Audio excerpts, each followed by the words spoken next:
हाँ, आ रही है आवाज? हाँ जी। अच्छा, ये मैं मिसाल दे रहा हूँ, जो लॉ ऑफ रिवर्सिबिलिटी है, you will do it you will lose it, practice makes the man perfect, ये एक आम सी कहावत है। तो वो जनाब बिल्कुल बीबी जो सा था 1960 का मैराथन चैंपियन था, इसको अपेंडिक्स हो गया 64 टोक्यो ओलंपिक से पहले 6 वीक बिफोर, हॉस्पिटल में चला गया, ऑपरेशन करना पड़ गया। डॉक्टर ने कहा आप रेस्ट करो, खत्म ट्रेनिंग और फॉरगेट ओलंपिक गेम। अब उसका एक ख्वाब था जी, मैंने मेडल जीतना है और बड़ी तैयारी की हुई थी वो। अब इस सूरत हाल से बड़ा परेशान था ये, उसको अब हॉस्पिटल में था, ट्रेनिंग बड़ी की हुई थी। वो रात को ये अब देखता ये सारे सो गए हैं, नर्सें वगैरह आगे पीछे हो गई हैं, आराम से अपने बेड से उठता, नीचे वो जॉगर पहन रखे होते थे वो पहन के बाहर निकल जाता। एक वहाँ एक ग्राउंड था उसमें हॉस्पिटल में, एक पार्क सा था बना हुआ, तो वहाँ वो घंटों जॉगिंग करता आराम आराम से अपनी लिमिट। क्यों करता था? उसको पता है अगर मैं नहीं करूंगा तो मेरी जो फिटनेस फॉर्म है ये बिल्कुल खत्म होगी, just to keep the shaping में अपने को रखने के लिए। तो जब जाने का वक्त आया ओलंपिक गेम में, तो वो उनकी सिलेक्शन कमेटी थी वो रुक गए। उन्होंने कहा जनाब ये तो जो है पता नहीं पार्टिसिपेट करता है नहीं करता। कोच ने उसको सिस्टमेटिकली डेवलप किया, ट्रेनिंग उसके हिसाब से करवाई कि इतना ही कहो कि ये अपना वो कुछ वहाँ पार्टिसिपेट करके दौड़ लगा सके। मैराथन रेस आपको पता है बड़ी लंबी 26 माइल और 385 यार्ड। आखिर उसके कोच के कहने पे उन्होंने सेलेक्ट कर लिया, वहाँ गया और वहाँ उसने पार्टिसिपेट किया। He created a new world record, तो गोल्ड मेडल जीत गया और सेकंड वाला उसे 1 किलोमीटर पीछे था। तो आप देखें, अगर आपके अंदर विल है और एक्टिव इन्वॉल्वमेंट है और आप अपनी ट्रेनिंग और अपने जो उसको बरकरार, तो कि आपको जो है लॉ ऑफ रिवर्सिबिलिटी मीन्स के उस फॉर्म को बरकरार रखने के लिए भी ट्रेनिंग को कंटिन्यू करना पड़ेगा बोला।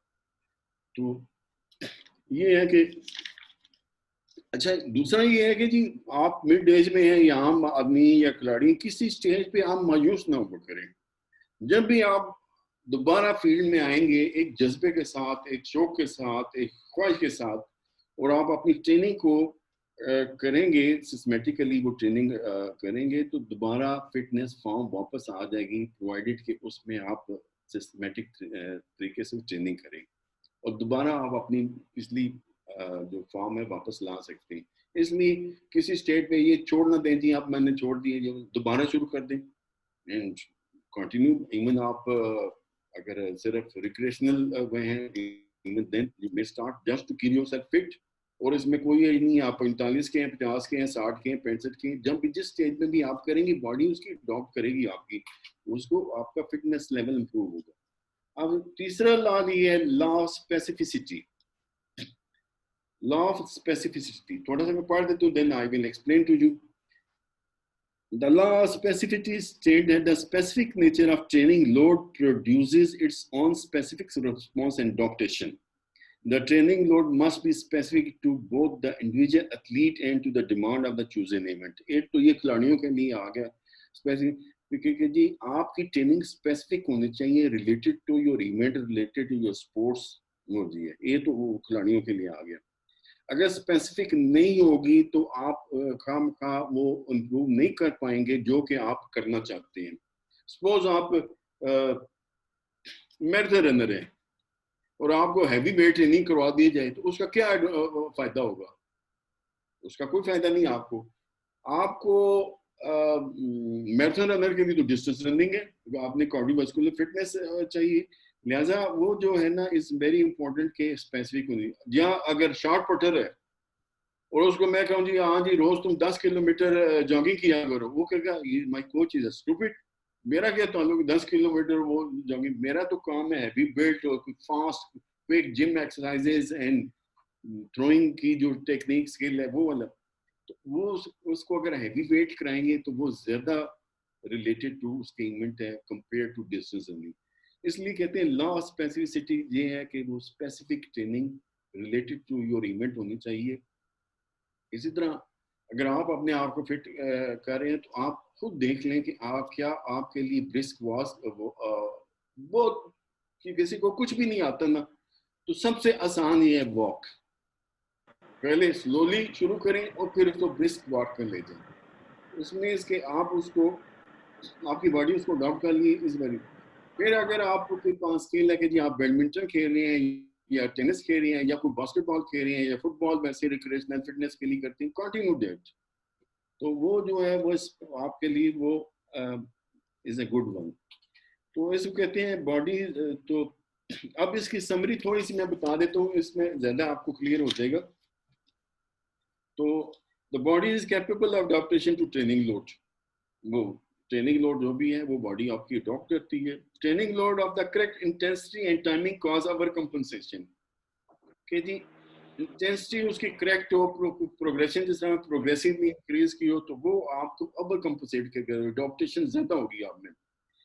The load that increase progressively cause repeated overcompensation, high level of fitness. Progressively अगर आप लोड बढ़ाएंगे with passage of time, तो फिटनेस का लेवल ज्यादा बेहतर होगा। इंस्टेड ऑफ स्टेट में आप फ्रेश हैं और आप लोड ज्यादा कर लें and then next day you are not capable to even perform the training, तो ये ठीक नहीं है। इसको प्रोग्रेसिवली इंक्रीज करें। There is no increased fitness if loading is always the same or far apart. अगर बहुत कम होगा या बहुत ज्यादा होगा तो आपकी जो है वो फिटनेस का लेवल नहीं बढ़ेगा। एडिकेट होना चाहिए, मुनासिब लोड होना चाहिए। ठीक है जी। Adaptation is specific to the specific nature. जो स्पेसिफिक, अगर आप स्ट्रेंथ ट्रेनिंग कर रहे हैं तो आपकी स्ट्रेंथ बढ़ेगी, अगर डिस्टेंस रनिंग कर रहे हैं तो स्टेमिना बढ़ेगा। तो स्पेसिफिक लोड जो होगा, जो आप चीज डेवलप इवेंट के लिए करना चाहेंगे उससे रिलेटेड ही ट्रेनिंग आप करेंगे। कोच ये सारे शेड्यूल बना लेते हैं, दे नो दिस दैट। ठीक है जी। तो ये तो हो गया जनरली, मैंने आपको बताया कि फिटनेस क्या है, एक्सरसाइज क्या है, फिर उसमें बहुत सारी आपको मिसालें मैंने दी। अब जो है हम आ जाते हैं जी कि फिटनेस के पैरामीटर्स क्या हैं। कि चले फिटनेस के क्या पैरामीटर्स हैं, या what are the factor which affect your movement, या what are the factor which improve your fitness या अफेक्ट योर फिटनेस, ये कह लें। उसमें 5 फैक्टर है, 5 पैरामीटर्स हैं उसके। Number 1 is strength, number 2 is speed, third is endurance, fourth is flexibility and fifth is coordination. एक एक लाइन में मैं आपको डिफाइन कर देता हूँ थोड़ा सा। स्ट्रेंथ क्या है? Ability to exert force. ठीक है। अब लोग कहते हैं जी स्ट्रेंथ और पावर में क्या फर्क है? तो वो जो है फर्क उसमें ये है कि जी पावर में आपका जो है स्ट्रेंथ के साथ स्पीड अटैच हो जाती है, तो वो पावर बन जाएगी। स्ट्रेंथ की 2 किस्में, जैसे एक्सप्लोसिव स्ट्रेंथ है, इलास्टिक स्ट्रेंथ है। ये इलास्टिक स्ट्रेंथ और explosive strength is a power. So जो भी आप एथलेटिक का इवेंट कर रहे होते हैं उसमें ये दोनों चीजें मिलके परफॉर्म करती हैं। जैसे आप टेक ऑफ बोर्ड पे हैं लॉन्ग जंप के, यू नीड एक्सप्लोसिव स्ट्रेंथ। जितना पावर से आप टेक ऑफ करेंगे, जितनी स्पीड से करेंगे, उतना आप लॉन्ग जंप ज्यादा करेंगे। इसी तरह थ्रोइंग इवेंट है, जितनी वेलोसिटी आपकी रिलीज फास्ट होगी, जितनी फास्ट आप करेंगे उतना ही ज्यादा डिस्टेंस कवर करेंगे।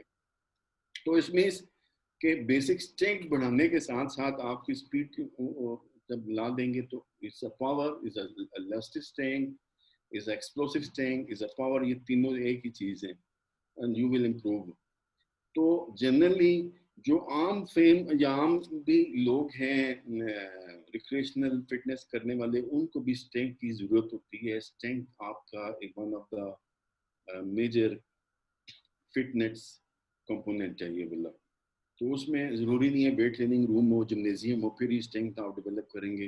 आप वॉक करती हैं किसी खुली जगह पे, सिट अप, पुल अप्स, जो है लटक के डेंट निकालना, पुशअप करना, सिट अप्स करना, ये ऐसी चीज़ें हैं। तो बहुत सारी एक्सरसाइज आपको कोचेस बढ़ाएंगे विच इम्प्रूव योर स्ट्रेंथ। ठीक है। दूसरी आ जाती है जनाब स्पीड। स्पीड ये है, आप फिजिक्स में कहते हैं distance cover by a body in unit time is called speed. ये फिजिक्स की होगी। सिंपली जो हम कह सकते हैं how quick you move is a speed. ठीक, होल बॉडी स्पीड भी हो सकती है, लिम्ब स्पीड भी हो सकती है, फास्ट आर्म स्पीड भी हो सकती है। Speed, how quickly you move in speed. आपको पता है speed is a very dominant factor in sports. बहुत सारी स्पोर्ट्स में स्पीड और एथलेटिक के इवेंट में उसकी रिक्वायरमेंट बढ़ जाती है। जैसे स्प्रिंटर है या लॉन्ग जंपर है, उस टेक ऑफ स्पीड उसको चाहिए। तो स्पीड जेनेटिकली आपके अंदर मौजूद होती है। वो कुछ चीज़ें आप इनहेरिट करते हैं किसी में, कुछ नहीं होती। हम जब एथलीट थे हमें बताया जाता है स्प्रिंटर्स आर बॉर्न, पैदाइशी होती हैं, इनमें पैदाइशी तौर पे ये क्वालिटी होती हैं, वो ज़रूर होती हैं, नो डाउट अबाउट दैट। अगर आप में स्प्रिंट लाइक क्वालिटी नहीं है, यू कांट बी है, आप ट्रेनिंग कर रहे हैं, हम प्रूव कर देंगे, लेकिन वो आप बड़े चैंपियन नहीं बनेंगे। लेकिन ये है कि इन बॉर्न क्वालिटीज हर बंदे में मौजूद होती हैं मुख्तलिफ। क्या डिस्टेंस रनर बॉर्न नहीं होते? क्या थ्रोअर बॉर्न नहीं होते? क्या हॉकी के प्लेयर बॉर्न नहीं होते? हर बंदे में कोई ना कोई खुदांदाज सलाहियतें होती हैं, वो with passage of time expose होती हैं और अपनी फील्ड में वो आ जाता है। तो फिर थर्ड है जी speed endurance, very very important. मेरे ख्याल है बाई मोटर एबिलिटीज में ये एंड्योरेंस क्या है कि जी how long you continue given physical task of given intensity. एक जो फिजिकल एक्टिविटी कर रहे हैं या वो गिवन का टास्क है, वो आप कितनी देर तक जो है उस स्पेस पे बरकरार रखते हैं, ये है एंड्योरेंस। और आम फेम लफ्जों में मैं ये कहूँ, आप जॉगिंग कर रहे हैं जी, ठीक है, वन आप जॉगिंग 30 किलोमीटर 30 मिनट्स आपने जॉगिंग की है, उसमें you covered hardly 3 kilometre distance. तो ये आ जाएगी, ये आपकी इंड्योरेंस है। अब दूसरा जो है वो कर रहा है, उसने 5 किलोमीटर 30 मिनट में किया, अगले ने 6 किलोमीटर किया, एक और आ गया उसने 7 किलोमीटर किया। इस मीन्स कि इंड्योरेंस उसमें ज्यादा है। और इंड्योरेंस हम मोस्टली रिलेट करते हैं, इंड्योरेंस या कुव्वत बर्दाश्त आप कहते हैं, वो भी कार्डियोवास्कुलर फिटनेस के साथ हम इसको अटैच करते हैं। कार्डियोवास्कुलर या कार्डियो रेस्पिरेटरी फिटनेस के साथ हम इसको रिलेट करते हैं। कार्डियोवास्कुलर फिटनेस क्या है?